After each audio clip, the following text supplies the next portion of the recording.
unregimented. ChristopherMedia.net. Christopher Media. Let's make some noise. From Asthma Core Studios near Detroit, Michigan. It's unregimented. Gangsters, what's up, guys? And now, here are your hosts. Hi, better late than never. I'm Chris. I'm Aaron. I'm Rich. Hi. I don't even know how to start the show anymore. I know. Where do we start? Honestly, this is a grim fucking week, guys. And this tension is just going to continue to increase. I feel like the whole nation is in a big press. And every day we give it another quarter turn. And it's not going to stop until whatever happens in November happens. And it's not, and that might relieve some of the pressure on this nation, but it's not going to resolve any of its conflicts. We got to shut down the social media. Everyone gets a 2-week break. We're suspending everybody's accounts. 2 weeks. Yeah, well, honestly, okay, so let's start internet. with social media. No internet, no social media. Are you guys still using social media as much? How's your social media use during pandemic in general? Do you find you're using it more or less? At an all-time low. For different reasons. I was in the first 10 weeks and went back on Facebook, and as soon as I had people actually texting me about shit that I posted, that was it. Yeah. They're jumping platform to argue with you IRL. That's not how it's done, man. Yeah, I was like, okay, and this is even more retarded than when I left. See ya! And that was, and I told you, that was like 2 weeks before George Floyd. Good timing on my part. I have to say, my engagement on Twitter, which wasn't great in the first place, never really was. I've always been more of a lurker. Is continued to drop, and my lurking has dropped as well. Yeah, I don't even want to see it. I used to just, Earl's page from Sporgy used to be just. I want to see your cats. I want to see your tits. I want to see your artwork. Earl used to entertain, but now just he's on a whole nother. He's trolling the world, and then just too. But he's just indicative of where everything is. It's just. Yeah. And so the story. So Barry Weiss left her editor position at the New York Times, right? And what she said about it was that the paper is being run by Twitter, not by actual editors. Those editors are getting their opinions from social media.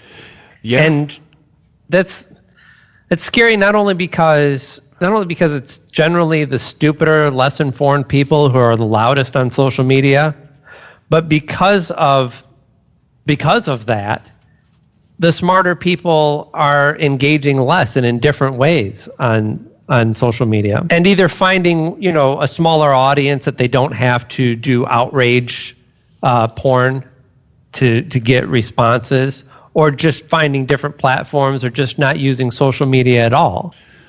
Yeah, Rich, are you still just looking? It's like a self-fulfilling prophecy of Twitter, Facebook, Instagram is just going to continue to, and it's going to give serotonin boosts to the less intelligent and less informed people, and it's going to drive the informed people off the platform.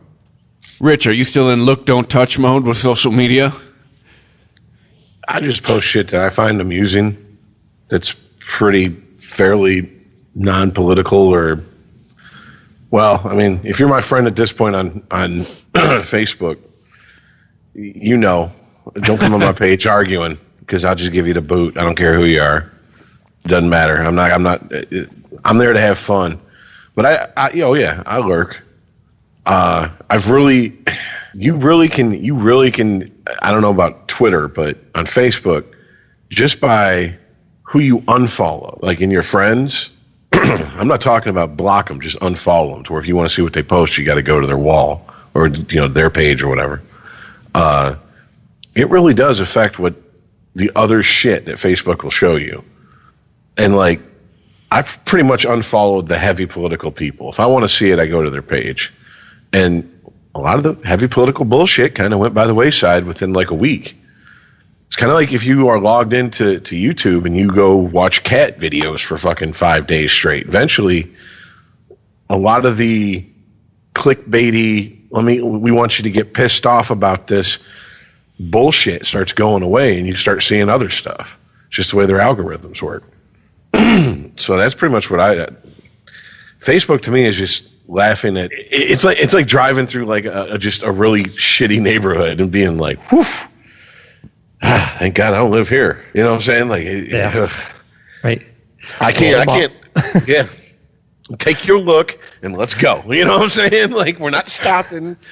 We're not getting no chicken nuggies, none of that bullshit. We're just going through. Get your look and we're gone. Yeah. Everyone who leaves Facebook should have, a friend give them that speech from Good Will Hunting.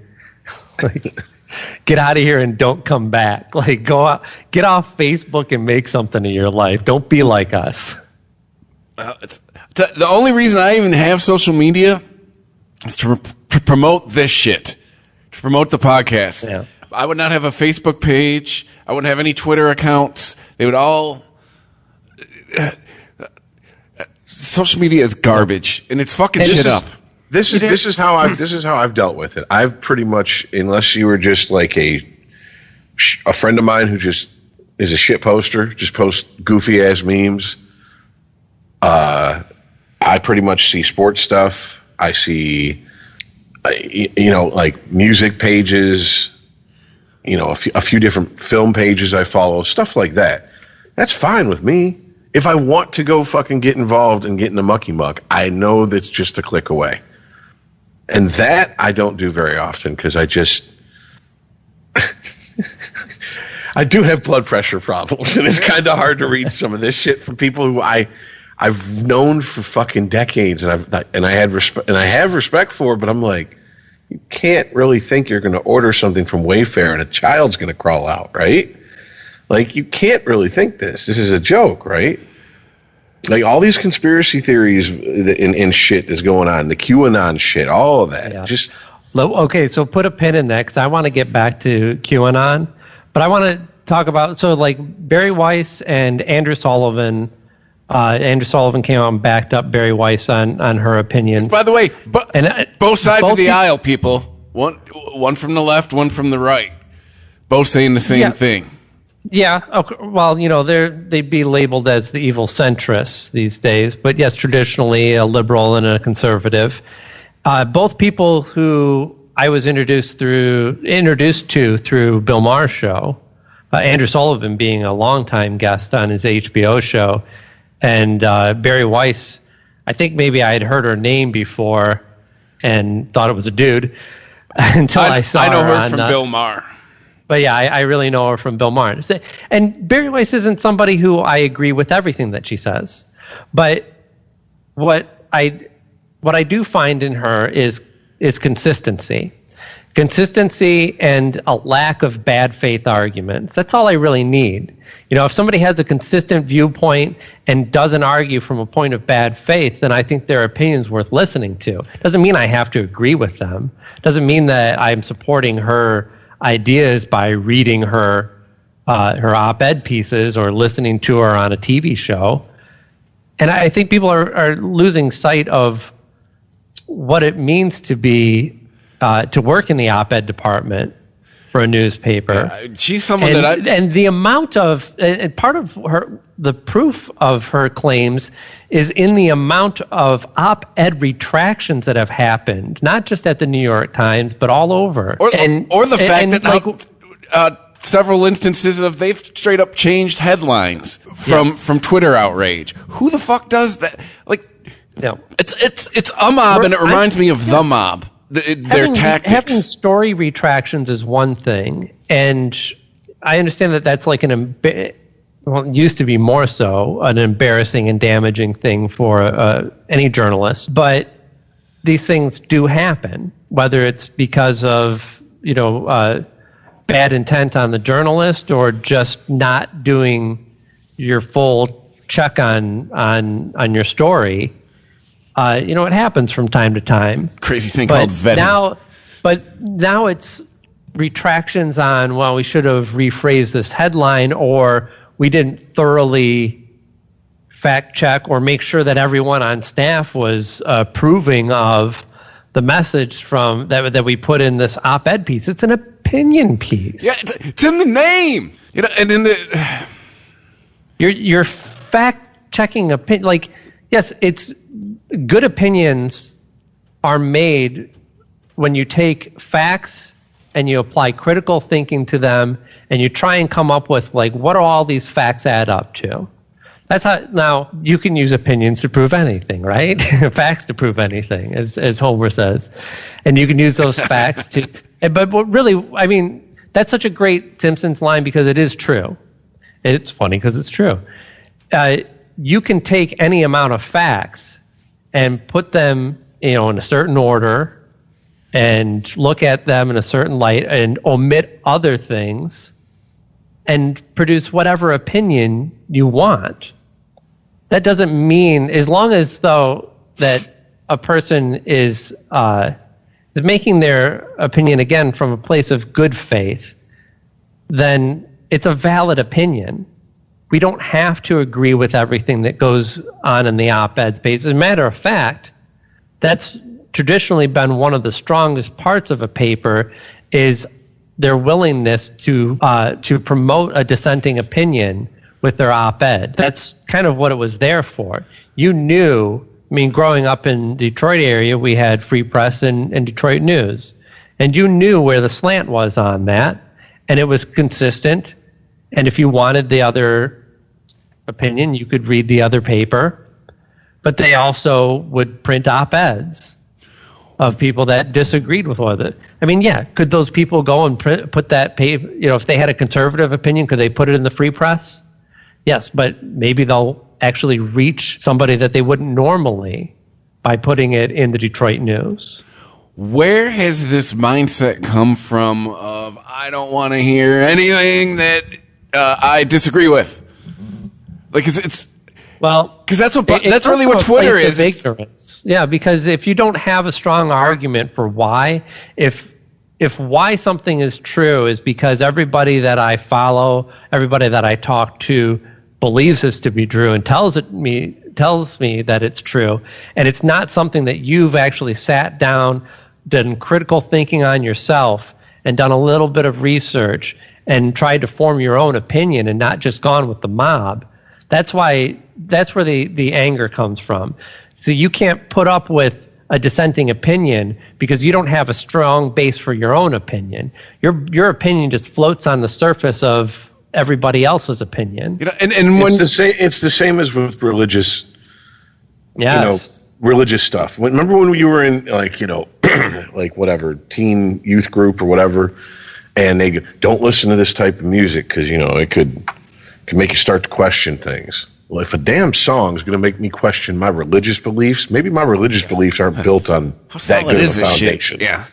Right. And is it like religion is, well, Christianity is predominantly based on there's evil all around you and you'll be tempted constantly, and that's why you have to have God walk with you. So why can't God walk with you through a Marilyn Manson album?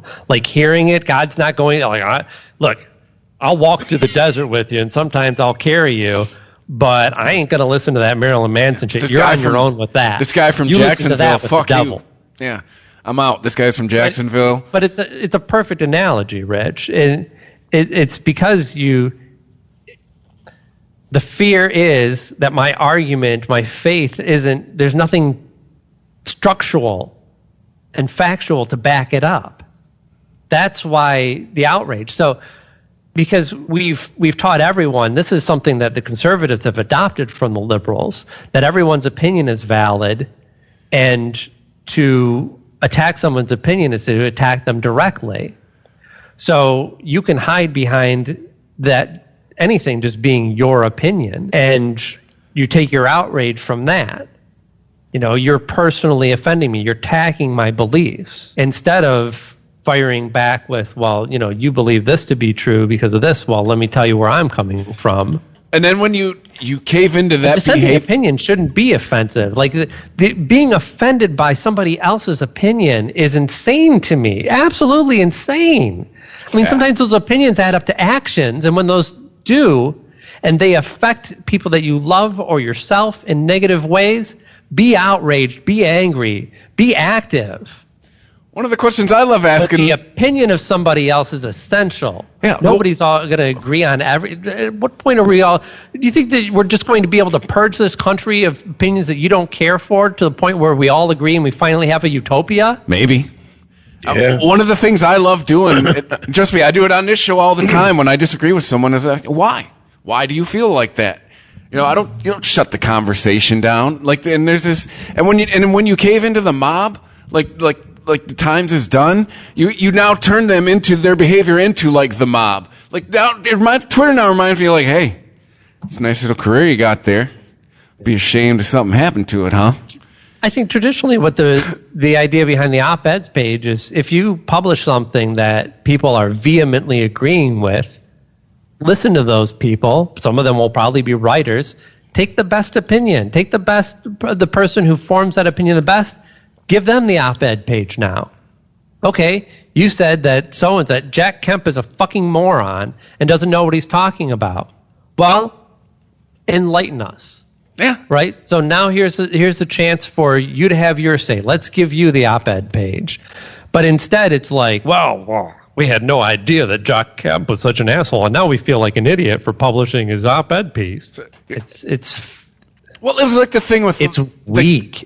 They're afraid and they're weak, and it's kind of hard to blame them on that, and because they are fighting for their jobs on a daily basis. Because we don't have any good structure for even paying for journalism. Not even that people don't want to pay for it.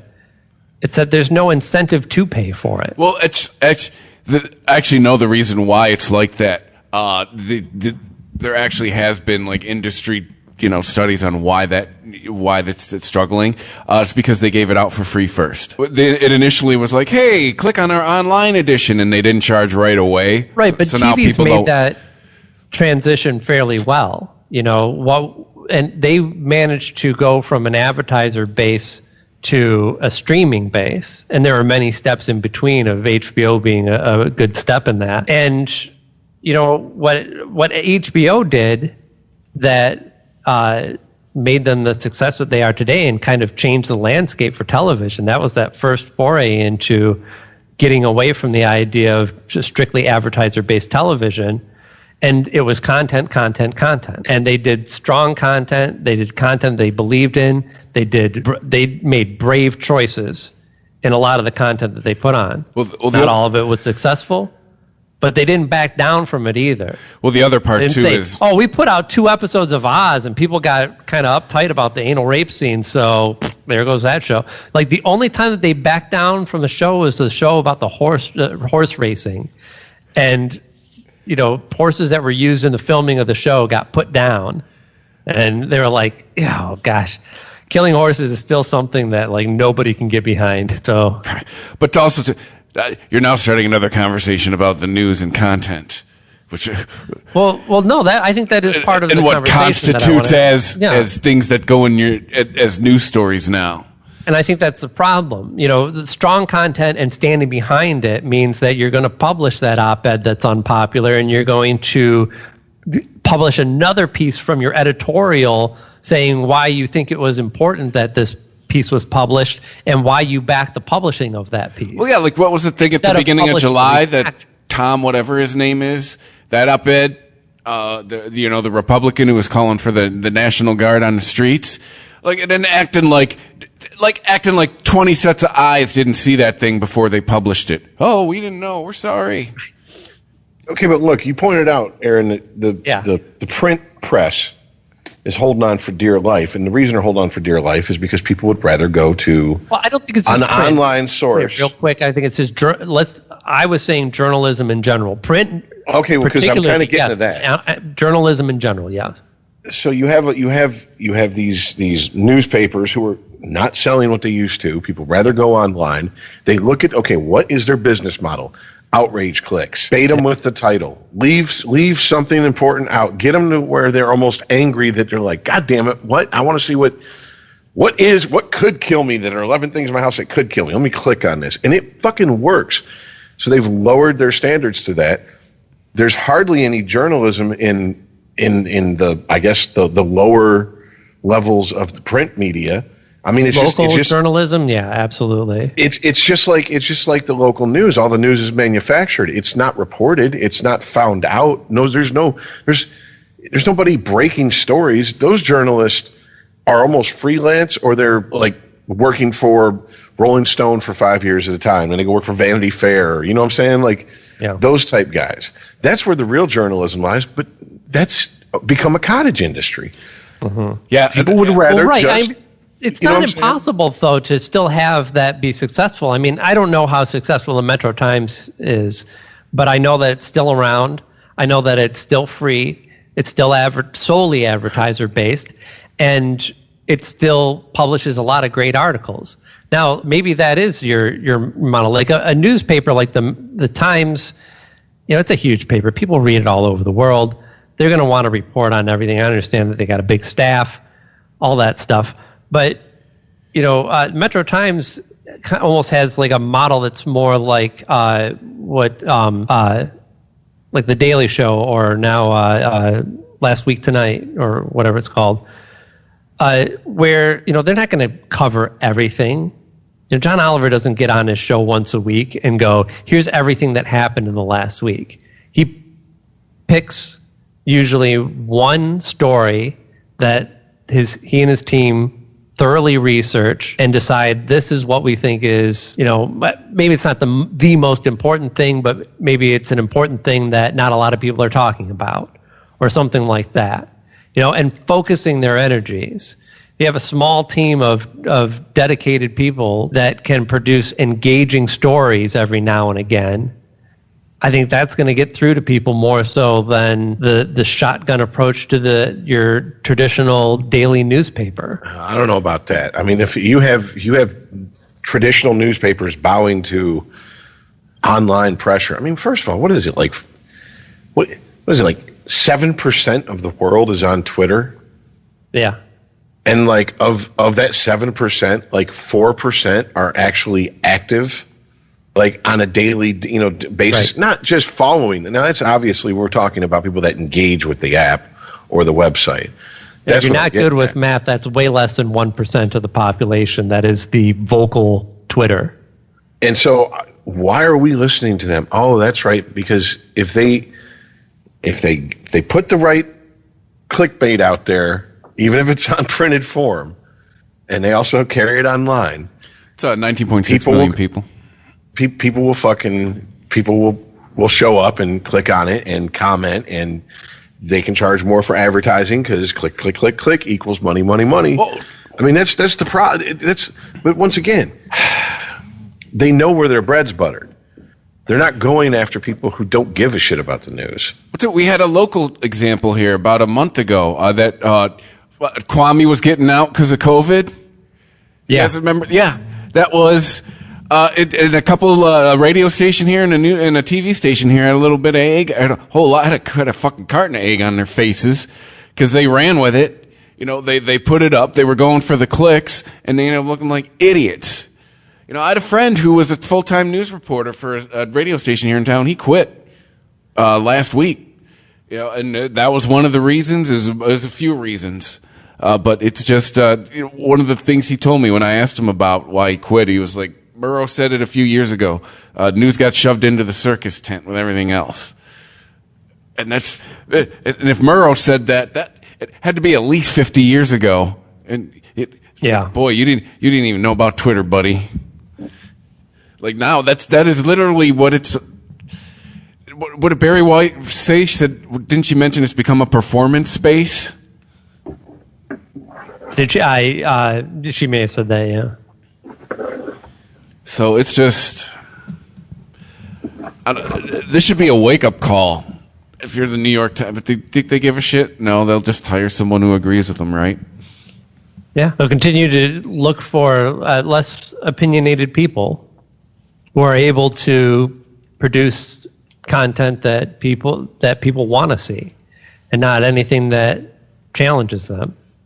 I mean, that's the thing. Again, Barry Weiss is not somebody who I agreed with 100%. I often found myself disagreeing with her and saying, I think your viewpoint may be skewed on what you're saying, but I did find her to be consistent.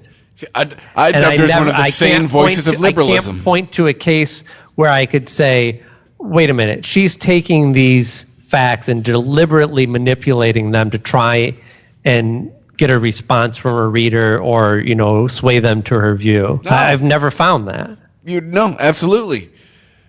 You're right. Whether I disagreed with her or I agreed with her, she was consistent in her actions and her words. We're not allowed to do that anymore. That shit is over. At least with Twitter or social media in general. Unregimented. ChristopherMedia.net. There's a new Home Depot now open on Maurice Avenue in Maspeth. And as home improvement projects go, this is a big one.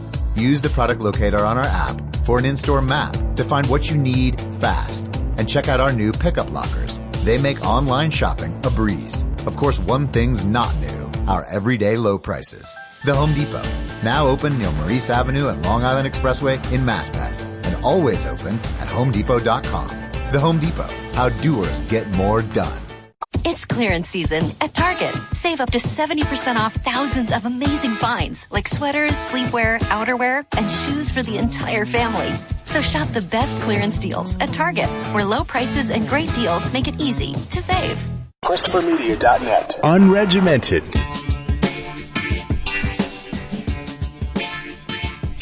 And that's part of the apology culture that we've cultivated too with the help of social media. We don't want anyone to be consistent. Well, that's like we're not looking for consistency. Well, we want you to bend to our will. Well, this week with the Washington Redskins I said it. Oh no, you can't say anymore since they've decided they're retiring the name. Like that guy who said he was 2013. He's on record. I'm never changing the name, and you can put that in caps. Yeah, he finally bended to. You know why he's changing it? Because the sponsor of the stadium said, hey man, it's time to change it. Follow the money. You think, my problem with that is to that crowd, they don't care. They're just getting their way. They don't care that it's hollow and he's only doing it because his revenue stream was threatened. It's just we got our way. Yay. He didn't become woke overnight. He doesn't all of a sudden understand why the name is shitty. No, his revenue stream is threatened. But when you see these people that are celebrating, they did something, I look at them and I'm like, God damn, I was there 15, 20 years ago. I was that type of fucking idiot. I was that useful idiot for these type of people. You know what I'm saying? Because, yay, we're going to get something changed. We're going to get blah, blah, blah, blah, blah, blah. And then the sponsors are like, okay, well, it's a big enough problem. We're going to pull out. So we're going to take our by the way, it was FedEx. It's a lot of money on a stadium name to be going bye-bye. And then, what was it? Nike and Adidas said they weren't going to put out any more apparel with the Redskins name on it. And then Amazon pulled all their merch. And then Dick's Sporting Goods. So you see what I'm saying? This all happened before he finally said, I'm changing the name. Yeah. Is it because Gen X, we care about why? It's listen, guys, great, it happened, but the reason why it happened is not the reason why you wanted him to change it. Well, does that really matter, though? I mean, the fact is that the only thing that was going to truly change it was money. And when the name fucks with the money, they don't really have a choice. Now, I understand. Who was the guy that was quoted as saying that he was never going to change it? He was the team owner or whatever? Dan Snyder. Dan Snyder. Okay, so Dan Snyder says at one point in the history of owning this team, he says, I'm never going to change this name. And then at a more current point, he says, okay, it's time to change the name, right? Is that a change of opinion? Certainly. But that's his job, basically. I mean, that statement when he said that he was never going to change the name, that was made in the interest of business. He wanted to retain the fans that he had and knew that if he waffled to this pressure, he was going to lose a lot of that support, and that was going to calculate into lost dollars. And the same calculations being done now, only the dollars are coming from other places. Now it's not that people may boycott our product. It's that businesses are boycotting our product. But it's not like he had some epiphany and all of a sudden he realizes, oh, this is hurtful and this is... No! Certainly not. His wallet was threatened. But what's the problem? See? This is why, okay, so you got your way. Like a baby, like a little child, you threw a temper tantrum and you screamed and cried and shit your pants and threw up until you got your way. Congratulations. Now, what did you solve? Nothing. Yeah, at least be honest about that. Well, no, I get that. But if we're just talking about tactics here, I mean... Well, if it's all fair in love and war, then don't open that Pandora's box. Because, believe me, both sides like to fight dirty and both sides are co-opting each other's former tactics. No. Look, broader picture here, I think you're coming at it from the wrong angle if you're going to pick apart every piece of change as being, well, they only did it because of the money. Well, that's the only thing that it actually affects change. Anywhere. For anything. Well, that's it's violence. An issue of money. Even violence. Violence costs money. Costs taxpayer money. You start burning down the right buildings. Yeah, it changes quickly. Paying your cops more, putting more cops out on the street, covering up vandalism, repairing damaged property. It's always an issue of money. That's just the driver for everything that we've built our societies around. Well, I guess for me, that's that's the issue. Is we understand that there's people half our age that think people are just going to do things because it's the right thing to do. No, generally that's not fine. But look, they're coming. I think they're learning that you can't just shame somebody into change. The shaming part is. The idea of the shaming is to affect the money. The public shaming is to say, well, I don't support what this person is doing, but there's other people who do support them, and they might be Walmart, and they might be Amazon, they might be Apple. Those are the people that I want to get my shame message through to, saying that, no, this person is going to be publicly shamed, and that means that we're not going to support them or other people or organizations that support that person. And so that's the purpose. Like, to shame somebody and get an apology, it does absolutely nothing. It solves no problems. Maybe you feel better because of it. I don't know, but I'm sure it doesn't last. When is the last time any of us saw, for real, a public apology that you truly believed for anything? I'm talking even like a sports guy, from any walk of life. Because I can't think of one in 10, almost 15 years now. Well, there's the apology this week I didn't believe because it was Nick Cannon I don't want to lose my TV job. I'm sorry. That's all that one was this week. Yeah, you're right. He said, I'm sorry that you took that wrong. was basically the gist that I got. I'm sorry that I was misunderstood. Well, if he's still married to Mariah Carey, he's got... Oh, no. That's been that's over for a while. With?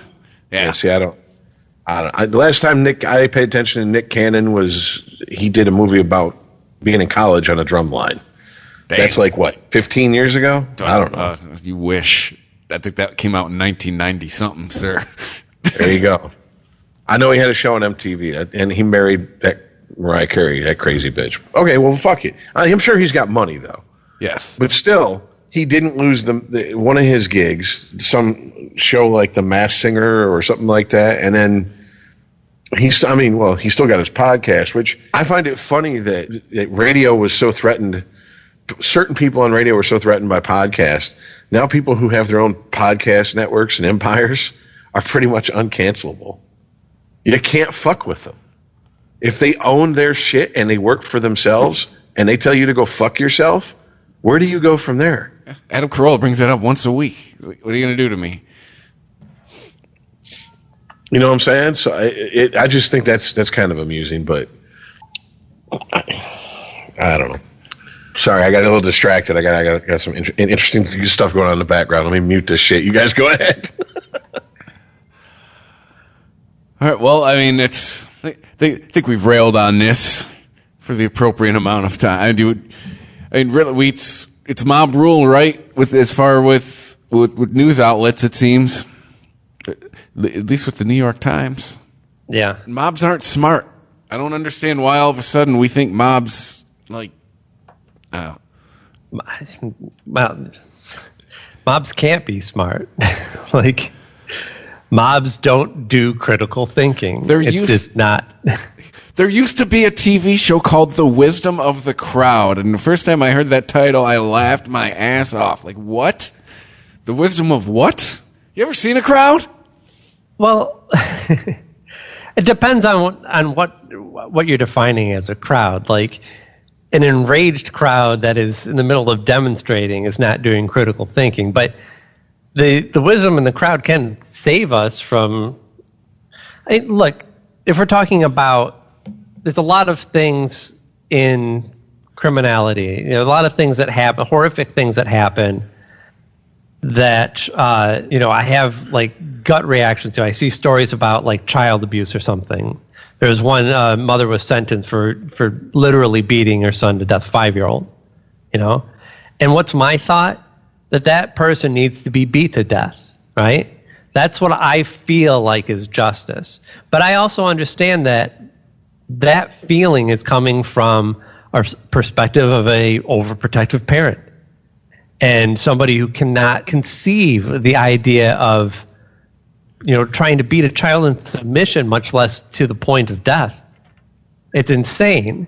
And so that feels like it, but there's still the logical side of me that goes, well, let's look at how I want a society to run and what I think are appropriate punishments. Would I honestly vote to have that person be beat to death? No, I'm not. They should go, they should be tried, and if found guilty, then they should be jailed, absolutely. But, we all have these feelings of like, oh, a child molester got caught, he went to jail, and then somebody raped him, and then they killed him, and you're like, good. He's a fucking asshole, he's a creep, he's not on the planet anymore, good, right? I understand that feeling, but is that really how you want the justice? You want justice to run in this country. And so there is wisdom in the crowd when we, as a crowd, come together as a country and say, hey, we want to agree on, certain rules of due process and whatnot, and make sure that everyone has the same chance to a fair trial and all this. If we all ruled based on our gut feelings about what these people deserved, it'd be horrific. It wouldn't be justice. You said come together as a country. That shit ain't happening ever again. I know. And I think that's social media's fault. To bring it all right back around to the top.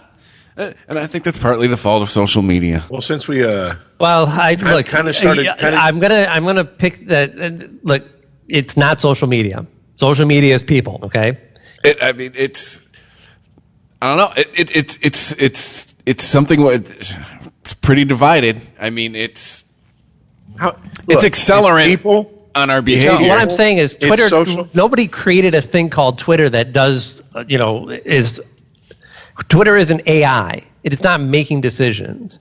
All of social media is just made up of people. So, is social media indicative of what's going on in our country? Yes.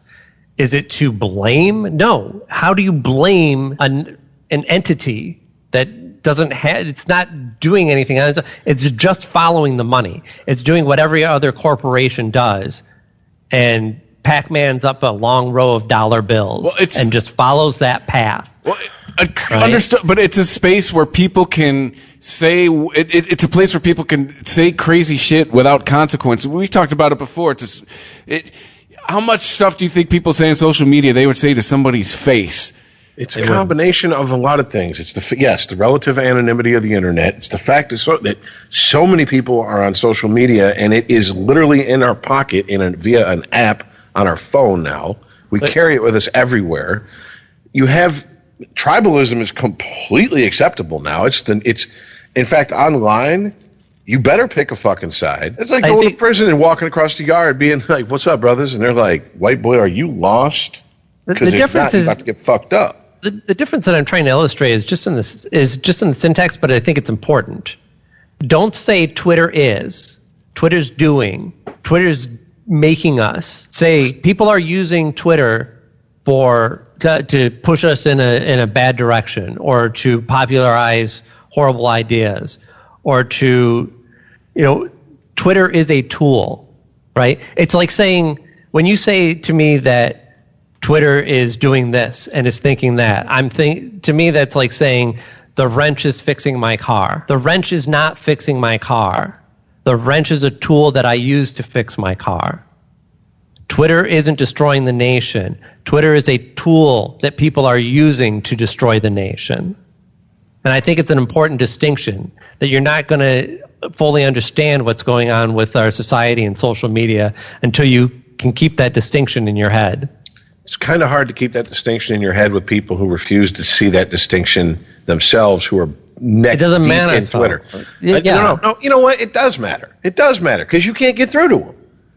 Don't sit here and tell me it doesn't matter. If you're trying to talk to someone who sees himself as a part of some monolithic group, there's no individual there, and you're not in my group, you're the enemy, you're beating your head against a brick wall, man. Okay? It does matter. I mean, just like the shit with Nick Cannon and the fucking in the football players spouting off all this anti-Semitic shit. Oh, I bet you all of a sudden a lot of people who are like, oh, I see, these cops doing this, or these white people doing this, or these white, Karens doing this. Oh, they all do that. Now all of a sudden, like, whoa. Not all black people hate Jewish people. What I mean is, what doesn't matter is the stupidity of individuals. What does matter is when their stupid actions add up to something that you think is not good for this country, like cancel culture. Cancel culture matters. I think a lot of people are starting to find out it's no fun when the snake starts to get to the part of the tail that you live at. You know what I'm saying? It's no more fun. And so I think cancel culture, there's such a backlash. There's the backlash, there's a righteous backlash against it, and then there's the bullshit backlash against it that it doesn't exist. Okay, Tony Soprano, there's no such thing as the mafia. We got it. Fuck off. All right, don't piss on my leg and tell me it's raining. We all know what cancel culture is. Yeah, if you're in the Ouroboros, it's okay to tell yourself that's somebody else's tail that you're eating, but pretty soon you're going to be eating the back of your own head. Exactly, and you know what? I don't want to root for anyone to get taken down, but if a lot more people who are supposedly on the right side of history start getting flattened with this shit, especially if it is more dumb shit that happened 20, 25 years ago, I think you're going to finally see the pushback not from the zealots, because the zealots are going to love it. They just want to shut down anything they don't agree with. Those people are just a lost cause. You're going to start seeing people who would go, it doesn't really affect me. Go, wait a minute, I can't watch this comedian because something he said 25 years ago. I think there's also, our perception of social media is also colored by the fact that the outrage just shouts it so much. It's like neon, right? And the most ridiculous parts of that outrage are the brightest. They're the flashiest parts of it. And I mean, let's try and think about let's take Bill Cosby for an example. Bill Cosby got away with shit for decades, right? He was raping people for decades. Creepy and this was a thing that other people knew. It wasn't like Bill Cosby was the only one who knew that this was happening, and then Hannibal Buress walked in on him one day. Yeah. And then went up on stage and was like, you guys won't believe what I just saw. Right? That's not how it happened. How did it happen? Eventually, somebody had the guts to say it to an audience, and that performance, which this wasn't his Netflix special, this wasn't like something that he was promoting. This is something that he was doing on stage that somebody else recorded and shared online, and it went viral. And then that led to people actually going, okay, well, before I could just pretend that this maybe wasn't happening, that I had heard stories, but, I don't know anything for sure, and I never saw him rape anyone, to I think now we have to look into this. And what I'm saying is that there's been a lot of positive things that have come from social media, not just in bringing people together and keeping people communicating where normally they have just fallen by the wayside, but also to actually, it has been helpful in keeping people accountable. There's been many people who have had their careers destroyed, and deservedly so. People in all walks of life. For all this talk about cancel culture, that's holding people accountable that has gone out of hand, right? That we've just become overzealous in prosecuting people. Cancel when somebody's tweets or says something about cancel culture, I don't think about Bill Cosby. Nobody does. They think, oh, there was a person who got what they deserved, right? But it's the same exact process and results as what happened to any of number of people who maybe we don't think deserve that, Do I think Roseanne Barr is a horrible person? Yeah, she probably is. She said some weird-ass shit. I also think she's probably mentally ill. I don't necessarily think that she deserves to have, that she shouldn't have a career because of it. But also, look, if I spout horrible shit to the people in my office and my boss, eventually they're going to get sick of me and they're going to fire my ass. And that's essentially what was going to happen to her anyways. It's just, ABC just cut the middleman and said, we see the writing on the wall, like, you're not going to be getting support from the people for your show, so let's just call this a day now. No, Roseanne forgot where she was, and she had already been through the belly of the beast and shit out. She got back in line to get back in the belly. This is about halfway down the belly's fucking throat, and she's, the beast was like, this bitch already giving me indigestion. Okay, get out of here. We're done with you. How have we not figured out 15 years into this shit? Stop farting out everything in your brain through your thumbs. Roseanne was literally like the guy who got pulled over, and the cop was like, probably been drinking a little bit, but look, you're a couple blocks from your house. Why don't I just escort you home? And they said, okay, fuck you, pig. And they're like, all right, now it's on. What I was imagining how that ends is she gets out of the car, takes her shirt off, and punches the cop. Yeah. But see, to Roseanne's credit here, and this is just, to me, this is an example of, you have to have either a self-built empire with approaching close to like, fuck you money, or at least kiss my ass money, to be able to say what you really want and go, I don't give a fuck if you fucking get upset. You hashtag cancel me. I don't give a fuck. It doesn't matter. There's nothing you can do to me. But if you are beholden to somebody, then you have to understand. This is the price you pay. You give up your freedom of speech to where you can just be like Dave Chappelle, Dave Attell, and Bill Burr, not give a fuck. Yeah, you notice how Joe Rogan swatted down that cancel Joe Rogan was the thing for like a half a week? He laughed his ass off about it. He thought it was hilarious. He was retweeting and liking those tweets. He was like, go ahead, cancel me. I don't even listen to that motherfucker's show. He's like, by the way, thank you because you just turned me on to a bunch of 50-year-old fucking housewives who are sitting around bored and have binged everything on Netflix. Keep bringing me up on Twitter where people have no idea who I am. Thank you. I mean, fuck it. That's what they're doing. The PMRC did the same shit with the music. Yeah. I mean, this is all nothing new. We've all been here before. They did it with the Comics Code after the Spider-Man magazine where a kid overdosed by shooting up heroin. Man, you guys in this you guys both got some rabbit ears to this Comics Code, huh? I understand I certainly understand and I agree with the pushback on cancel culture, but I also see it as something that is inevitable. And it's just going to have to burn itself out. It's going to have to be stretched to its limits to the point where it doesn't mean anything anymore. And then we can go back to evaluating people as individuals. And part of that is going to be, I think the outrage section of social media is going to continue to whittle itself down.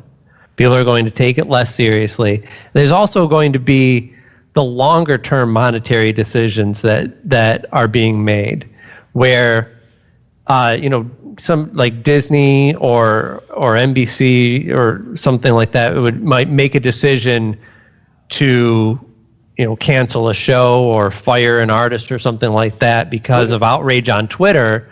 But then longer term, people not even necessarily making a political decision, they're just going, oh, they don't have that, I don't know. Warner Brothers no longer puts out the Dean Cain Superman show. And that was one of the shows that I was like really loved and why I was subscribing to this. So I'm not going to subscribe to something that doesn't have the content that I want anymore. Said nobody ever. Well, yeah. I was trying to look for, an example of a conservative that was being canceled. But let me ask this question, because you said something. You said you think that this cancel culture shit is going to basically start to fizzle out and run its course. What have you seen that gives you that's going to happen? Oh, I wish that I could give you some concrete examples. Okay. But I'm just going to be honest with you. It doesn't seem like it's been an ebb and flow. It's not an ebb and flow. It's going to continue to flow and then finally ebb. It's not going to, it has to reach its maximum size. Then it's like the yodeling guy on The Price is Right. You know what I'm saying? I'm just waiting for him to go over the edge. Come on, dude. Well, quite honestly, Aaron, that's exactly what's going to happen. Is at a certain point, people are going to go, well, I don't want to cancel this person, and I don't think what they did is worth I believe their apology. You know what's going to happen? Need an apology. Is I think they're going to get older. That's how it's good. I think it's just maybe characteristic of a certain age group. Because it ain't people our age. Well, that doesn't work because there's always every year you get a new 19-year-old, a new batch of 19-year-olds, right? I mean, Barry Weiss, she's a millennial. She's 36. Yeah. We just kissed a millennial's ass for the last hour.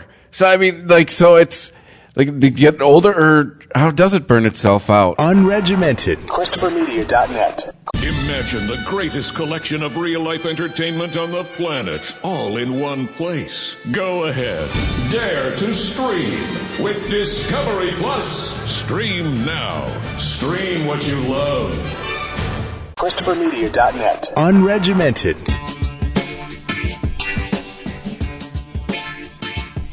Now, I don't think it's a generational thing, and I don't think that it burns itself out with a generation.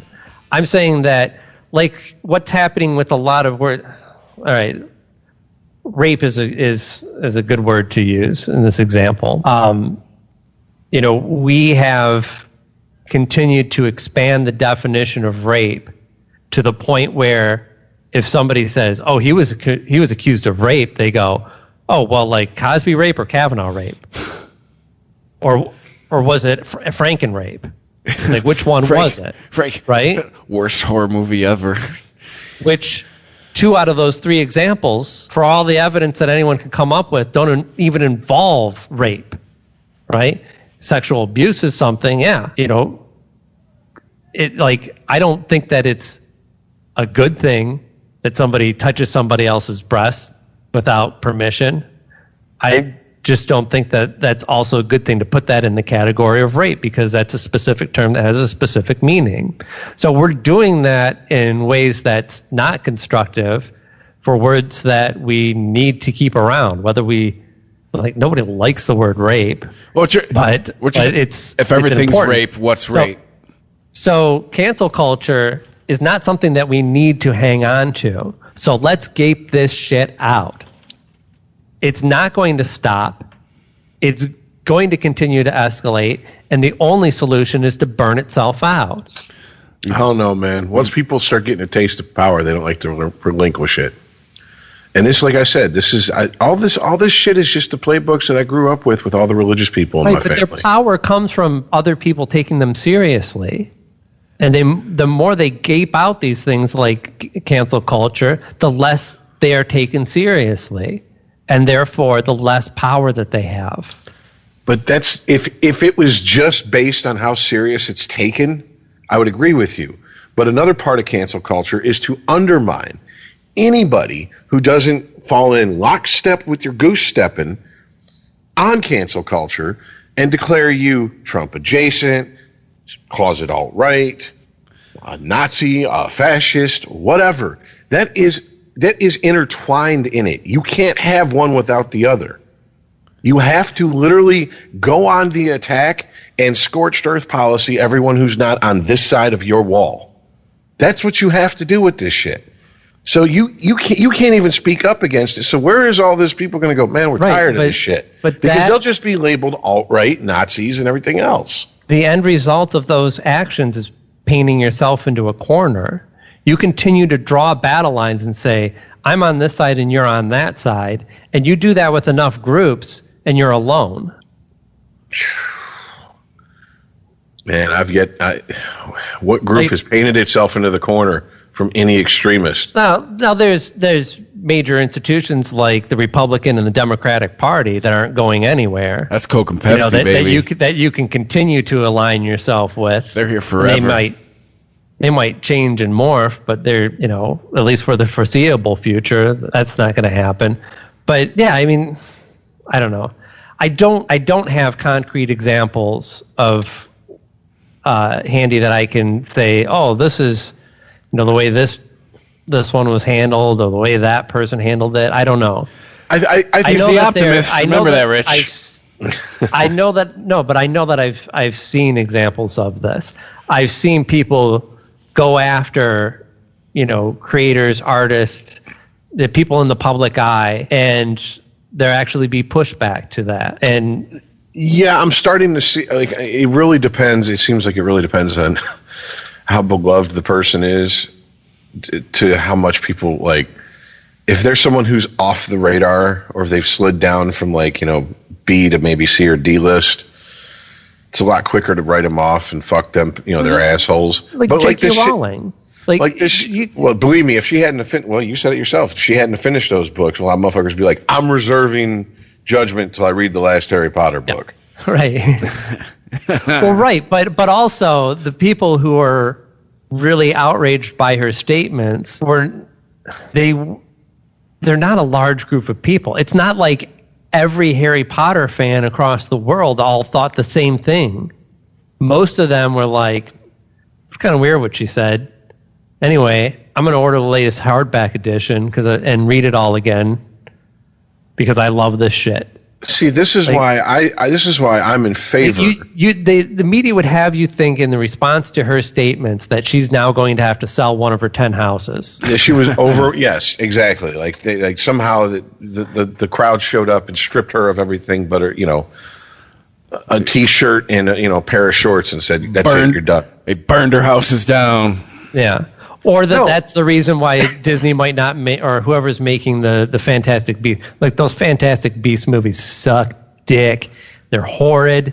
They're not great movies. And, people went to the first one because it was like, oh, we want more Harry Potter. This is as close as we're going to get. Second one didn't do so hot. They're not making a third one because they're shit. Not because J.K. Rowling has bad opinions. What I'm saying is she phoned it in, people. Well, what I'm saying is J.K. Rowling has always been shit. People need to read a different book. But look, like what you like. I'm not going to hate you for that. I understand that.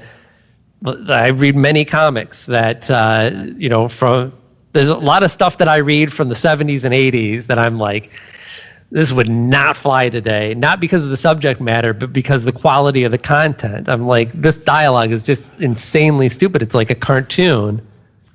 But it was what it was at the time. It's like watching sitcoms from the 70s. You're like, oh my God, why is there all this dead space? I'm not judging people for what they like, but just, if you're going to tell me that J.K. Rowling is the epitome of modern fiction, like, then I think that you've not read another book other than Harry Potter. Well, just like I have, it gives me a little bit of hope to see like pushback against people like Nick Cannon and the Jacksons, because it was two football players named Jacksons who made athletes named Jackson that made the anti-Semitic comments. They don't play football, Rich. People, what's up? Said they don't all play football, Rich. Yeah, Steven Jackson actually plays basketball, so yes. So I'm just kind of racist. If I was really racist, I'd say they both play basketball. So. That's true. But no, I mean, to see like people go, hey, wait, whoa, don't try to pin this. You know what I'm saying? It's like, okay. Are we all starting to understand that ultimately we got to be responsible for what we do? You know what I'm saying? Like and you can't attach and try to ride someone's coattails when they do good, and then just try to let go when they fuck up and go, I was never. Because for the most part, you're gonna be out there with your dick in the wind, looking like an idiot. So that gives me hope. The little bit of pushback that I've seen against, like, going after, like, I expected the fallout for Jimmy Kimmel and Jimmy Fallon to be a lot worse than it was for those blackface sketches from like 20 years ago popping up. Well, because Jimmy Fallon cried and Jimmy Kimmel said, "Deuces, see you in 3 months." He just vanished. Well, I mean, it's... Yeah, he did. He took the Tucker Carlson model. Like, I've got a vacation that we've been planning for a while. Now's a good time to take it. He did that recently because they found out that his head writer was very active online, posting a lot of very racist and hateful stuff. Like, not just weird conspiracy theory shit, like openly racist against black people, against Mexicans. And yeah, that was the head writer for Tucker Carlson's show. Now, neat. This is, if cancel culture was as powerful as many would have you believe, then Tucker Carlson would be by transitive property canceled. But he's not, because he's the number one selling show for advertisers on Fox News. If he is their biggest money earner. They get advertisers to pull out.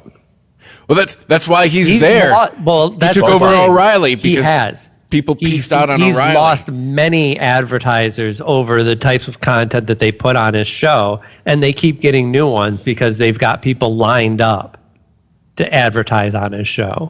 To be honest with you, I never really understood the big deal about him, and I've watched like maybe 2 or 3 of his clips since all this shit started, with the coronavirus and then the protests and all this, and I'm just like, I don't get it.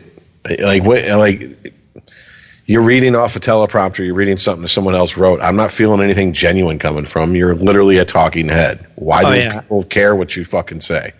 You're not saying, you're not, you know what? We all parrot shit to a certain extent. That's part of learning. You learn something. Oh, sure.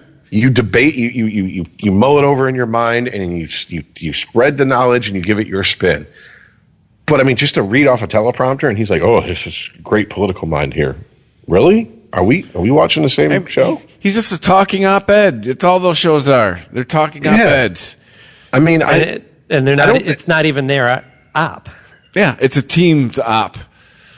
And do not get me wrong. I don't think he's like, dumb. Like, can't wipe his own ass dumb. Well, I think he's smarter than most people on TV. I also think he's insanely wrong. Well, he's definitely smart enough to know what side his bread's buttered on, and he picked his side early. And he's stayed with it. There's no jumping ship. You jump ship right now, you're labeled a traitor, and that's it. Neither side wants you. Like Andrew Sullivan, like Matt Taibbi, guys like that. Shit, I'm waiting for Bill Maher to be excommunicated from the Democratic Party. To be brutally honest, I think COVID has probably saved his ass from that happening. Because I think his shows, I can't even watch half his shows that he puts on without the audience and the panel there, because it doesn't feel it's what I'm saying. It's like, this doesn't work. It's not a podcast. I'm not a fan of the shtick that he's got with the audience fake clips audience and the canned laughter. laughter. No, I think Better get John used to Oliver it. I watched a baseball game, and they're doing that on television. Better get used to it. I think John Oliver's show is better without an audience, and Bill Maher's show is like nearly unwatchable. Yeah. I'm zoning out for most of the stuff. Like, I just pay attention to see if he gets a good guest or they talk about something interesting. Yeah, it's really especially without the panel being there, and if the one-on-one guest is not a good guest or I'm interested in, it's fast forward. 30-second jump, hit it about 5 times in a row. All right, where are we at? What's going on? Well, that's the thing. Bill Maher could always pull whoever for that, whatever he calls, he'd have the panel out, and then he'd bring someone else out, and he'd talk to them for a little bit, and then he'd bring them into the panel, right? Yeah. So that person could be like, somebody promoting a new movie or something, and is not a complete moron. But now, when you don't have the panel to go to and the audience to react to, and it's just you and fucking, I don't know. I was trying to think of a good example. What's the really short black comedian that's in every movie? Kevin Hart? Kevin Hart. Yeah, I don't know why I was thinking of him as an example. But now your 5 minutes with Kevin Hart is just like a total waste of time when you don't have anything else to lean on. Yeah, the TV Zoom format's getting pretty tired pretty quickly. Yeah, and the lack of content is getting pretty frustrating too. Like, where's the rest of Billions? But I get it. Well, the good news is they did finish filming and completed season 2 of The Mandalorian before this shit happened. Mm-hmm. So it's definitely coming.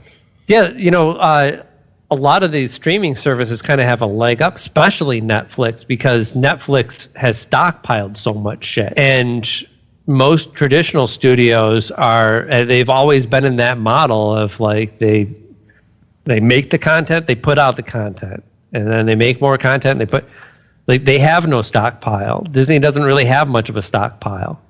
They had to, I don't know if it's because of COVID or if it's because of Anthony Mackie's statements recently, but the Falcon and Winter Soldier show has been taken off the schedule. And that's more, to Disney, that's not just one show that's fallen off the schedule. That is their entire plan for the next phase of all their interconnected movies and now TV shows are going to be based off of what happens in that Winter and that Falcon and Winter Soldier show. So yeah, whereas Netflix is like, here's some shit we've been sitting on for a while. Oh, Netflix, ESPN. The Old Guard has been done for a while. That came out, it was one of the most viewed shows on Netflix. I think it was like number 7 as far as Netflix original movies for the top number of views. And it's a great movie too, by the way. Well, but those, once again, Netflix, ESPN documentaries. Yeah. You can put those together. If you have footage, animation, you can put it together and via the internet, not even sit in the same room and complete a whole fucking 2-hour-long documentary or a documentary miniseries. And that seems like what they're doing.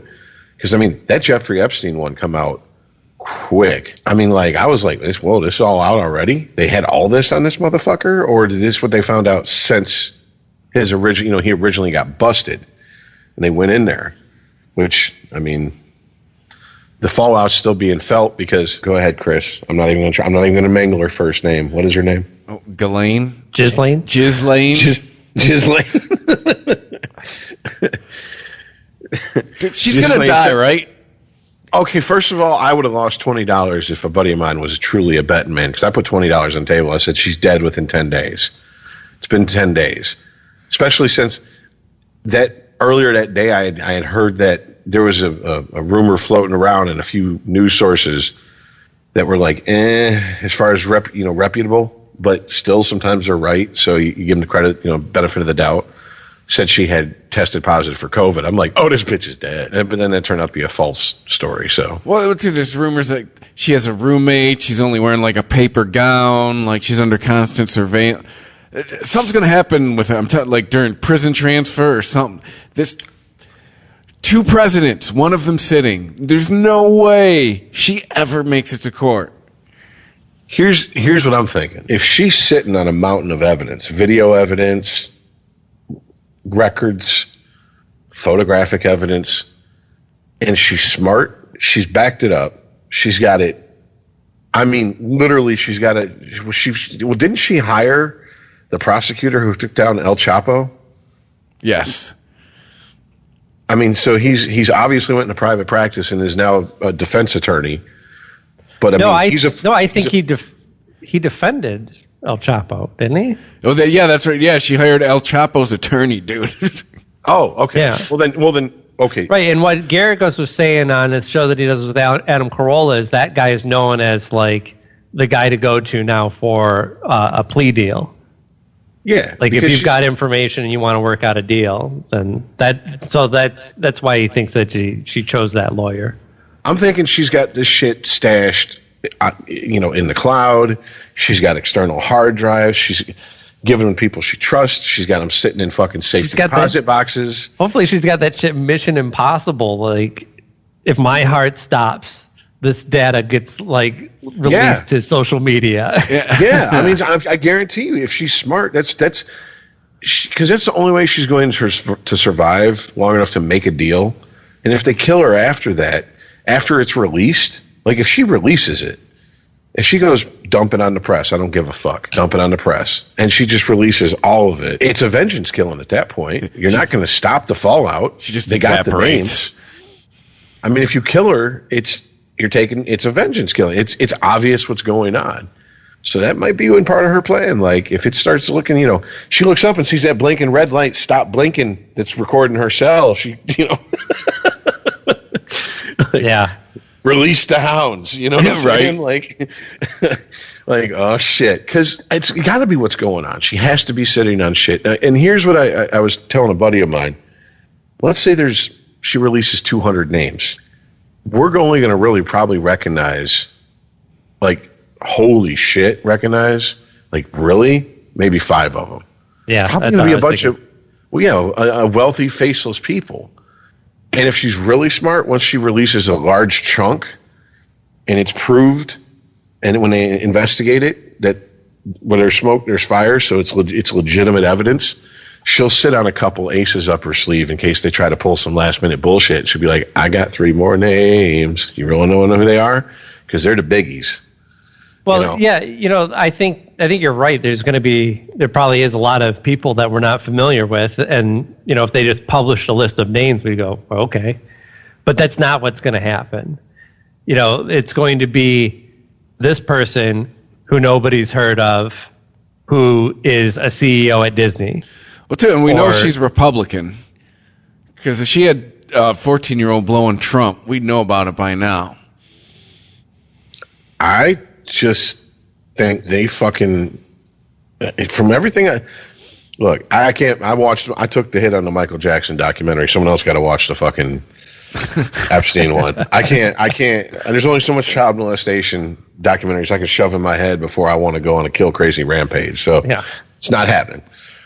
But from my buddy who watched it, and I trust that he, is cognitive enough to pass on information, this guy had like those same Michael Jackson long hallways where he had cameras that would warn him, and like as he tripped down the hall, as he walked down the hallway, like the sensors would trip. They're closer. They're this far from the door. They're this far from the door. He had cameras set up in all of his fucking rooms on his little island. So he probably got dirt on everybody. He's probably pulling the Church of Scientology. He got all these powerful people together, indulged them in the fucking most taboo shit that they could fucking think to do. Had Caligula parties and shit. Yeah. And it was like, by the way, I got the videotape, so, I might need you for a favor here down the road. Don't wander off. Be where I can reach you. Have a nice one. Because how else do you control these type of people? I don't think it's a political thing at all. I think it's a power thing. Yeah. I don't think they give a fuck about politics. Just like, to be brutally honest, I don't think a lot of people high up in politics actually care about politics. It's all based on power and control. Well, That's a joke that fell flat, honestly. Look at Trump before he decided to run as a Republican. He gave money to Republicans and Democrats. He gave money to anyone that he thought could help further his agenda. Yeah, just He being fucking rich. was at the Clintons were at his wedding to his trophy wife there. Third trophy wife. How many rap videos is he in? He's in from the late 80s and early 90s. He's in a lot of fucking... There's a lot of videos with him and black people. Yeah. Which we got official word from his niece that put out the book. So I guess this wasn't in the book, but it was kind of alluded to that a lot of the family members have used racial slurs. And Rachel Maddow asked her flat out on her show, have you heard the president use the N-word? And she's like, oh, yeah. I mean... Just make him unpresident? Duh. Yeah, like... I'm sure Slick Willie's fucking said it. I'm sure Hillary said it. Well, sure, no, but I'm sure think everybody back. said it at some point if you grew up in the rap generation. Well, sure, but I don't know. I know it just we've talked about words. Trump on this show about well, I have no idea what he feels in his heart or if he's racist. I just feel like he's using a racist agenda to further his grasp for power. So it's really doesn't matter if he is racist or not. But there's not really any denying at this point. I think everyone's fully over to the fact that no, our president is a full-on racist. If you're not actively making him money, working on his behalf, stroking his ego, or doing something directly to benefit him, if you're doing any of those things, I'm pretty sure he doesn't hate you, and he's not gonna drop that special N-word on you. But if you're not doing any of those things, I'm pretty sure he'll drop an N-bomb on you in a heartbeat. Just like he don't give a fuck. That's what I really think it's based on. I think he is a fucking. I've never met a narcissist in real life this bad. This is the worst case I think I've ever seen. Yeah, he loves some DJT. And I've read the DSM-5, and I'm a sports fan, so I know about narcissists. You know what I'm saying? Like you see them every fucking Sunday in football, and it's just like Well, one of the to me, it doesn't matter. His actions speak louder than words. This DACA shit. Okay, why are we trying to remove people who are here in this country going to college to try to better themselves? Are these the people we really want to throw out? Like, why? Oh, they're on a student visa. So, aren't they doing exactly what you Republicans have said you want? We want you to go through the system of checks and balances that is there. They did that. They have student visas. We've given them whatever, I forget the word. Not sanctuary, but you know what I'm saying, like through DACA, whatever. And they like to throw out these statistics, like, well, we like to get the best people, but a certain percentage of these have criminal charges on their record. Of course they do, because any group of humans is going to have that. Right. Can we balance that against the average statistic? Or how many convictions for, like loitering or drinking or drunk driving or something does an average college student have? Like, we have to start from that point. We can't judge people, like we can't try and bring people in this country only if they're perfect. Right? Not according to Twitter. It's called back. Like I said, to me, actions speak louder than words. Trump can say all he wants. I'm the best friend the black community's ever had, and the president, blah, blah, blah. He can, whatever. He can play all the fucking rap songs that ever mention him. I don't care. Like, dude, your actions are. These people are going to keep stroking your ego, and you're going to do this. This isn't just hurting those people. This is hurting possibly us in the long run. Right. Unregimented. ChristopherMedia.net. There's a new Home Depot now open on Maurice Avenue in Maspeth. And as home improvement projects go, this is a big one. Use the product locator on our app for an in-store map to find what you need fast. And check out our new pickup lockers. They make online shopping a breeze. Of course, one thing's not new, our everyday low prices. The Home Depot, now open near Maurice Avenue and Long Island Expressway in Maspeth, and always open at HomeDepot.com. The Home Depot, how doers get more done. Discovery Plus is the greatest collection of real-life entertainment on the planet. 55,000 episodes from networks like TLC, HGTV, and tons more. Woohoo! Discovery Plus. Stream now. Stream what you love. Imagine the greatest collection of real-life entertainment on the planet, all in one place. Go ahead. Dare to stream with Discovery Plus. 55,000 episodes from networks like TLC, HGTV, Food Network, and more. If you can dream it, you can stream it. See what I did there? Discovery Plus. Stream now. Stream what you love. ChristopherMedia.net. Unregimented.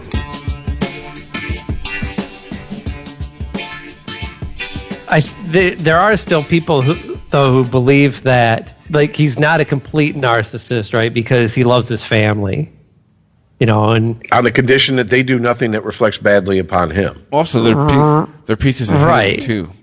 Yes, well, he's like that's one how of the he most. Sees everything. I haven't read his niece's book, Mary Trump, but one of the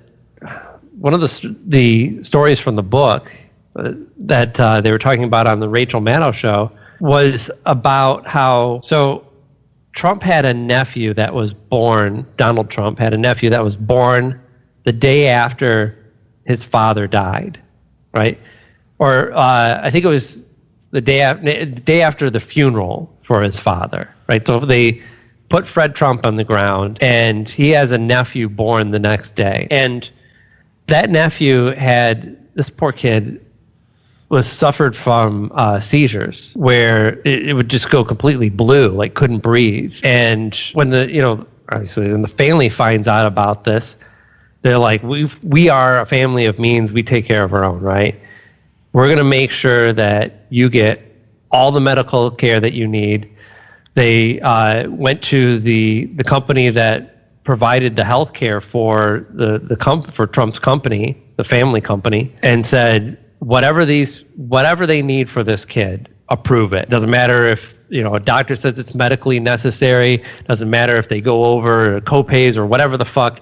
Like, no restrictions. This child is part of our family and is going to be taken care of. Until they started reading out the will, right? And so I forget how the actual family tree goes on this, but there were 5 Trump kids. One of them passed away before the father, right? So an inheritance that would be split 5 ways, that 20% of that is not going to one of Fred Trump's kids because they're dead. It would go to the heirs, the children, right? Usually how that goes. But Trump looked at it and said, well, I could get 20% of an inheritance, or I could get 25% by cutting out the guy who didn't live long enough to get his inheritance. So they want to cut the kids out of the will. And they used the medical care for the sick child as leverage and said, you're going to go along with this, or we're going to pull our medical support for your kid who's having seizures on a daily basis. Welcome to fucking evil, greedy, cocksucking people. If you've ever dealt with anyone like that, especially when the death in a family and the family starts ripping itself apart over fucking what's really not even that much money, and you see it, it'll make you so sick. I'm just like, I don't give a fuck. I have a few sentimental things. Can I have? You've seen it all firsthand. Yeah, I'm just like, can I have a few sentimental things that mean something to me that mean nothing and they're not valuable enough for anyone to try to take them from me? And then the rest of y'all fight over it. I don't care. Yeah, look, and it was nowhere near Trump who knows type money. How many millions that 5% represented, but it also represented in Trump's mind the life of a child. Yeah. I was just the book didn't tell me any new information. He's a liar and an asshole. Do you not have eyes or an internet connection? for the last 3 years. You didn't read did you read the book? Well, no, just the stories I've heard come from the book. I'm like, so he's a liar and a dick? Like, I've been paying attention for 4 years, 3 years. It explains that, like, there's a difference between, harming a faceless, nameless village somewhere to get cheaply made product, and you're not seeing the damage you're doing, and actually going to someone who and going, we'll take them, medical care away from them, and you can deal with that, and, I need my extra 5%. Is the book going to change anyone's mind? I don't know. I guess it's possible in the universe of possibilities. But, what it does is it takes away the excuse that a lot of people use. They say, well, people try and paint Trump as this freaking narcissist and crazy racist and all that. But he's just a smart man who knows how to, he knows how to get what he wants, right? And sometimes he's willing to use underhanded, what you might look at as underhanded tactics to accomplish it. But he doesn't really believe any of this stuff, and that's not really who he is. You're just trying to paint him like that because you hate him, because he's so successful. And this helps illustrate the fact that, no, it's not really just a means to an end. This is who he is at his core, and it doesn't come out of nowhere. It comes from his family. To get to where he got in the business world, you can't be a nice person. So, yes, you can. And we didn't elect him to run businesses. We elected him to run a nation. I know some people that argue with you. They'd say we elected him because he was a businessman. Why would I want to fucking hire a politician to run a country? And I'm like, I don't know. Why would you want to hire a businessman? You think they're going to hold your interest over the almighty dollar? No. They're business people. They're conditioned to chase that dollar. Bottom line. They're bottom line based. You are until, as long as you have money to give them for a product they're trying to sell you, you're useful. Once you lose your job, whatever, fall on hard times, they don't care. They don't give a shit. They just look at you as, we got to replace this customer with somebody else. That's it. It's business. So I don't understand. Why lawyers and business people, really? This is the best our society has to offer? Why do I not buy that? The people who got the money to get into the game. Oh, there is that. So, anyways, are we all pretty much in agreement that old Ghislaine is going to kick the bucket here before too long? She's going to get suicided. Because here's my thing. If that happens, how the fuck, if you're going to go out and protest police brutality, how the fuck can you not go out and protest that? If you're going to go out and protest because you're tired of your government trying to make you wear a mask, how can you not go out and protest your government suiciding two people who could have took down people high ranking in the offices? I don't know. It hasn't happened yet. I don't think it's going to, honestly. If it does, it's like, that's, you know what that is? It's that Eddie Murphy skit. Like, I saw you butt naked fucking her. Wasn't me. That's how dumb they think we are. Just wasn't us. No. It's I don't know. It's coincidence. Crazy, huh? Do you think it's possible, like, a year or two goes by and then all of a sudden she has like an accident in prison? Oh, it's crazy. I can't really see it. I don't. She fell in the shower, hit her head.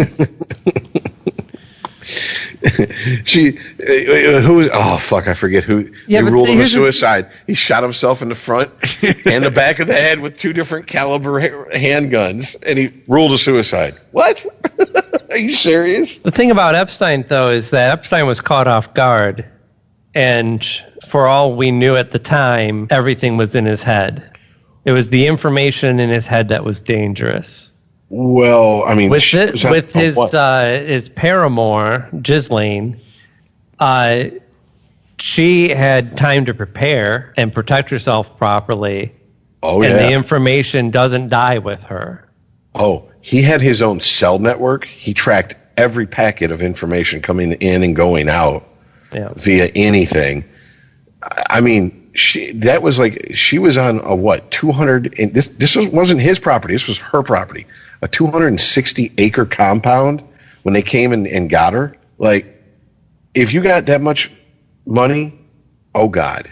And she's had how long once she saw he's dead and there's all this these question marks surrounding him? Nope, I got to start getting my life insurance policy in order. You know what I'm saying? Yeah. So she's had time. That's the one thing that gives me hope, because here's the thing, man. I don't give a fuck who it is. I don't care who it is. I don't care if it's someone I really like. Hey, man, you fuck children, you need to go bye-bye. Sorry. Well, no, I'm not sorry. There's nothing to apologize for. I don't care, and I'm not going to entertain any, well, it's a sickness. Yeah, I agree. It's sick. Yeah, you're right. But that don't mean that they get away with it. If you tell me that fucking Morrissey and Henry Cavill and Chiwetel Ejiofor are on that fucking list, like, oh well, like that sucks. I really liked all their work. Yeah, exactly. Exactly. I mean, this shit. This is because we kind of touched on it. A lot of conspiracy theories are making the rounds, and they're getting way out there. But I think it's time for people who don't really fucking give any quote unquote conspiracy theories a second thought to actually start taking a look at some of the facts surrounding a lot of this fucked up shit we're seeing in Hollywood and in political circles and business circles. You had Harvey Weinstein have former Israeli Secret Service follow around women who had made claims against him in Hollywood, not even filed charges, just made claims, to basically put the fear of God into them and say, yeah, I can have you killed at any moment. Shut your mouth. That's not speculation. That's a fact. They have the receipts. Like, he was pulling shit like that.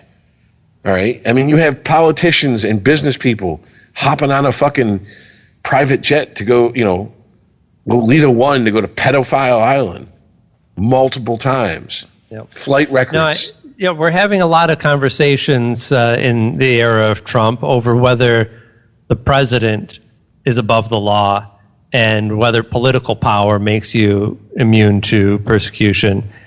And we're overlooking the idea that it's not necessarily about the station of the power, it's the money. Yes. And anyone with any significant amount of money is essentially above the law. Yep. You get the justice you can afford. Yeah. A lot of people from both sides of the aisle on that island. Yeah. On that plane. I don't care who's got to fall. Like, to me, this shit should be, it does not matter. Politics don't matter. Because I'm going to tell you what, if it was any of these fucking people's kids that this was happening to, they would not give a shit what letter was by that person's name. They would not give a fuck how that person voted on the last bill to go through Congress. They would just want fucking justice or like you said, that killer instinct kick in and be like, no, but wait a minute, we can't do that. Yeah. We want to, but we won't. Because they're going to do it to him in prison eventually. I mean, it's pretty much, it's a given. Smash on sight with pedophiles. That's just, and nowadays you have prisoners, if you don't have your paperwork on you showing why you're in court, or you have paperwork with missing pages, like it skips like from page 6 to page 9, they'll get on the fucking phone, call somebody outside and go, Google this motherfucker and find out what he's here for. And any sex crime, smash on sight. Yeah. So, you ain't going to have a good time. No matter what. Cut yourself a deal, think you're going to Club Med. It ain't happening. So, I mean, here's the thing. I don't want to say I'm interested, but I'm because interested, I'm not watching a fucking fictional show playing out here. These are real, these are actual people's lives that were fucking destroyed and ruined and tore apart because of these sick fucks. Well, I'm interested because how deep does it really go is what I want to know. Is it as bad as I've been told? Like, I appreciate that. I appreciate the idea that she's got information that could help us understand what the fuck was going on, right? And who was all involved in this, and we want that. And I get that she's going to get special consideration for giving up that information. she gets off scot-free, though, like, no way. That's not going to work for me. Because she's only the second most disgusting person next to Jeffrey Epstein. You know, as far as I'm concerned, if, like, she puts out a list of people, yes, all those people are disgusting criminals, and her name should still go on the top of that list. Because she helped make all that shit happen.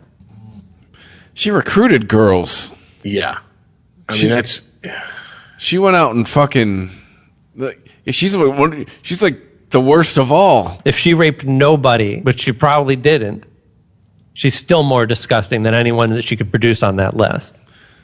She went out, hey, you look good. They'd all like you. Come on down. Yeah. Well, I mean... So yeah, it is one of those feelings. Like, as a parent, like... I'm not going to shed a tear if somebody beats her to death in a jail cell. But as a citizen, I want to believe that we have a system that's not that fucked up and corrupt and that doesn't run on mob rule. Well, I mean, you can only get them through the fucking court system, and once you're in prison, that's its own world with its own rules. Well, you know what I'm saying? So there's nothing. I mean, we yes, can do about yes, that. and no. There are things that they can do to prevent that, and it's when the institutions choose not to take those steps when they're culpable as well. Oh yeah, they could throw her in Supermax, Yes. 23 hours a day, Yes. lockdown, 1 hour a day, shower and wreck. Yeah. At that point, shit, you might as well hang yourself, because if that's the rest of your life, that's all there is to it, man. That's all you have. And if she does, you know, like Aaron said, gets beat to death by somebody, won't we all always wonder anyways? Well, you know, yeah, sure, somebody paid somebody to have that happen, and you know, like, because of who she is and what she's connected to, won't we all assume that anyways? Man, that's one of the few things that female prisoners don't play is fucking with children. That's one that you will get some violence popping off, and the violence and sexual assault rape is negligible in female prison compared to men's. I mean, especially you go higher up into the, you know, level of prison, the higher being, the more secure it is, and the more risky inmates you have. So if she's not in like some sort of lockdown, protective custody the rest of her fucking life, I don't know what to. Because we'll just all have that thought. Someone will get to her. Hey, we'll keep your commissary full forever. Take her out. Did you ever hear basically the guy who killed Jeffrey Dahmer? They were like, "Why'd you do it?" And he's like, "Because he raped and killed black men, and we were mopping a fucking hallway, and I'm doing life. Fuck him. I'm a black man, so I beat him half to death, or I actually beat him to death with my fucking mop handle." That's it. That's all it takes. You know, you run into that lifer that doesn't give a shit. They just don't care. I'm already serving life, and we're not a death penalty state. What am I going to get? Life plus one? You're going to give me 2 lives? I'm getting another. Yeah. You're bringing me back to life to serve another, you know? Yeah. Here's my one concern about any list that she releases if it does come out into the public. Even if it doesn't come out in the public, that might be worse. This is going to fuel the conspiracy theory people who are like off way in the weeds on their own on this shit. Like the real, like, I don't even lizard people. Yeah, I don't even know if they're political. They're just so far gone, and I'm seeing it more and more and more. Like the small group of people run the world, people. Yeah, which I mean, I could almost get down with the idea of, okay, I get it, but then you start talking about lizard people and interdimensional beings. Let's get together with Nick Cannon. Adrenochrome. I'm like, first of all, I saw Fear and Loathing. I read the book. You know what I'm saying? Like, took too much, man. Took too much. You know? When White Rabbit peeks, throw it in the bathtub. No, that was acid. That was just acid. Yeah. No, the adrenochrome was when what's his name ended up having eyeballs and shit on, or tits on his back. When it was like, if you could just throw me into the pool. That was the adrenochrome. Yeah. Was it? Yeah, and then he wakes up and he's got the lizard tail on and the fucking suite's flooded. And he's walking around like there's evidence of all kinds of debauchery all laying around. Just like, but no, seriously, I that's the one thing that does worry me. It's really going to start setting these people off. And I'm going to be honest with you. Some of them, if they pick and choose little slivers of this mass conspiracy, and believe me, if you want to search on it, you can. It's been abbreviated and passed around Facebook like a party joint at this point. I sent it to the guys in the group chat. If you really want to look it up, you'll find it. But if they just take little slivers, they could hook people. And you know how that shit works. Yeah, come on in, reel them in a little bit. All right, throw them another. Then eventually you're sitting there going, so lizard people really do run the world, huh? They were trying to tell us in 1984 with that V miniseries, huh? In order to make a decent conspiracy theory, you've got to have that sliver of truth. Mm-hmm. All great lies are built on the foundation of at least one truth. That's the only thing that's going to hold it up. Because once they go, oh, well, that's okay. Especially nowadays online, a lot of people stop fact checking.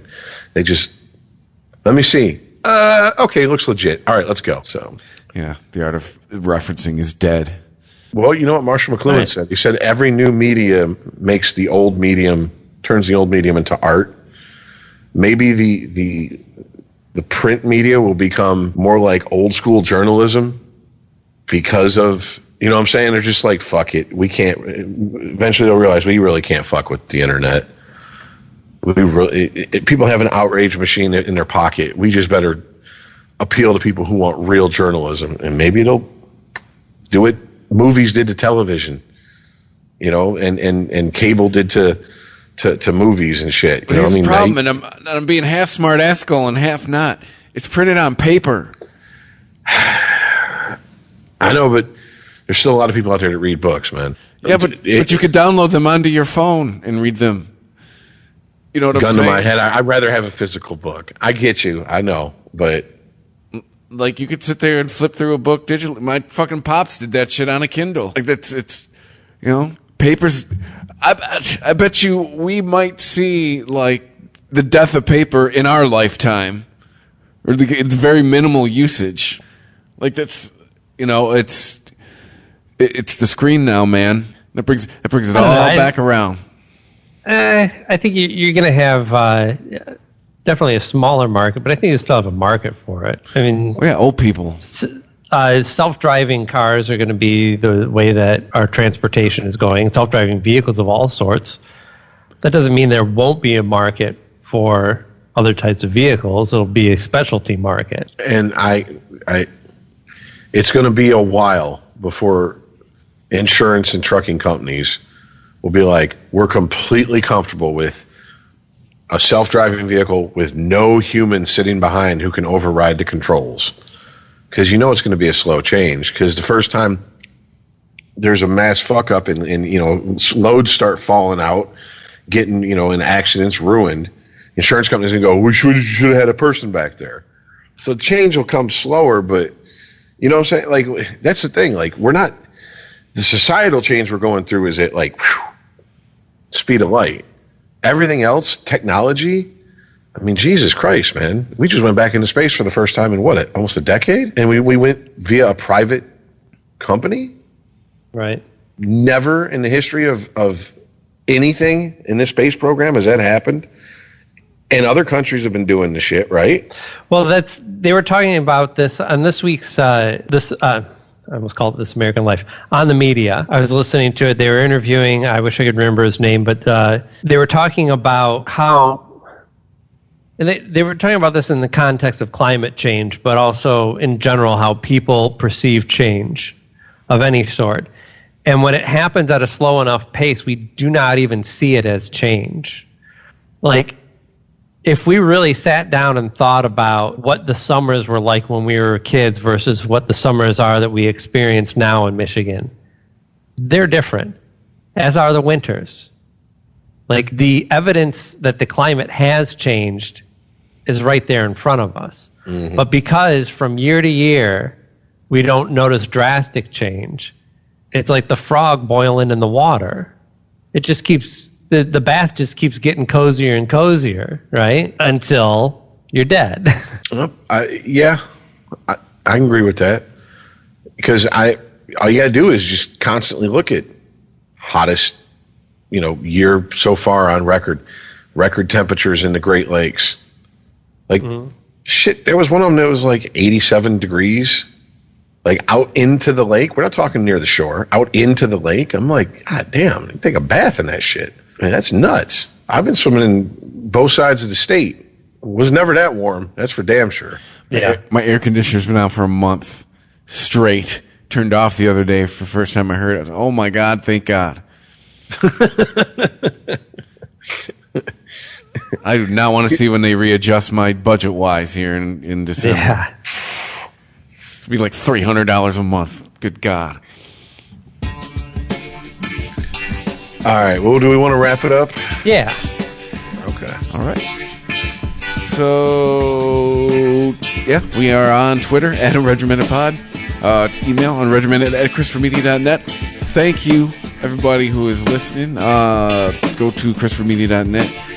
Click on the Amazon banner while you're ordering everything online now till the end of time, or till at least next year. You can help us out without paying any extra. There's a PayPal button there too. And listen to us on Apple Podcasts, Google Podcasts, Spotify, Spreaker.com, the iHeartRadio app, Stitcher, ChristopherMedia.net, wherever there's a podcast. We are there.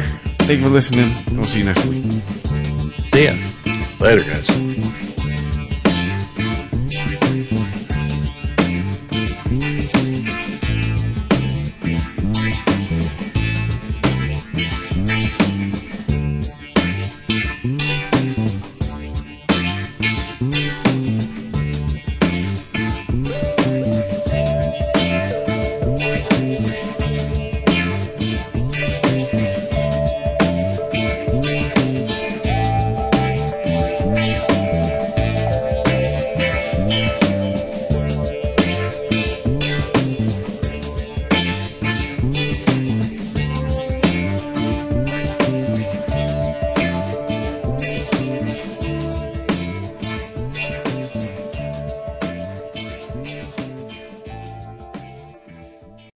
There's a new Home Depot now open on Maurice Avenue in Masspeth. And as home improvement projects go, this is a big one.